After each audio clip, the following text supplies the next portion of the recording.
មូលហេតុធំចម្បងដែលចិនចង់បានតៃវ៉ាន់ចិនមើលឃើញតៃវ៉ាន់ជាផ្នែកមួយនៃដែនដីរបស់ចិនតាំងពីអតីតកាលបន្ទាប់ពីសង្គ្រាមស៊ីវិលរបស់ចិននៅឆ្នាំ1949រដ្ឋាភិបាលជាតិបានរត់ទៅកោះតៃវ៉ាន់ដែលគណៈបកកុម្មុយនីសគ្រប់គ្រងនៅលើដីគោកចិនចាត់ទុកថាតៃវ៉ាន់គ្រាន់តែជាខេត្តមួយដែលមិនទាន់បានរួមបញ្ចូលពីមូលហេតុនយោបាយនិងអំណាចរដ្ឋបើសិនជាតៃវ៉ាន់ប្រកាសឯករាជ្យផ្លូវការអាចនឹងបណ្ដាលឲ្យតំបន់ផ្សេងៗរំគោះគឺដូចជាហុងកុងឬទីបេក៏តវ៉ាដូចគ្នាដូច្នេះចិនចង់បង្ហាញថារដ្ឋប្រឆាំងមានអំណាចពេញលេញបីយុទ្ធសាស្ត្រយោធាតៃវ៉ាន់ស្ថិតនៅចំណុចសំខាន់នៃសមុទ្របើសិនជាចិនគ្រប់គ្រងតៃវ៉ាន់បាន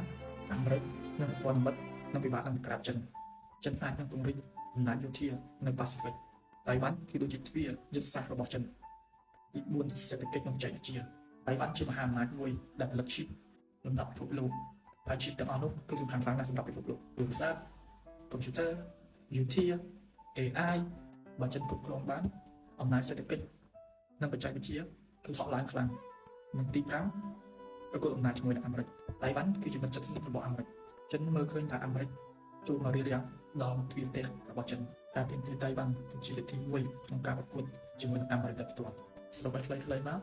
ចិនចង់បានតៃវ៉ាន់ព្រោះទី1ប្រវត្តិសាស្ត្រទី2អំណាចនយោបាយទី3យុទ្ធសាស្ត្រយោធាទី4សេដ្ឋកិច្ចនិងបច្ចេកវិទ្យាទី5គឺការប្រកួតជាមួយនឹងអាមេរិកហើយបើអ្នកទាំងអស់គ្នាចង់ដឹងថាចិនអាចនឹងទស្សនវិជ្ជាជាមួយនឹងតៃវ៉ាន់ពេលណាសូមខមមិននៅខាងក្រោមនេះខ្ញុំនឹងចេញវីដេអូខាងក្រោយទៀតសូមអរគុណ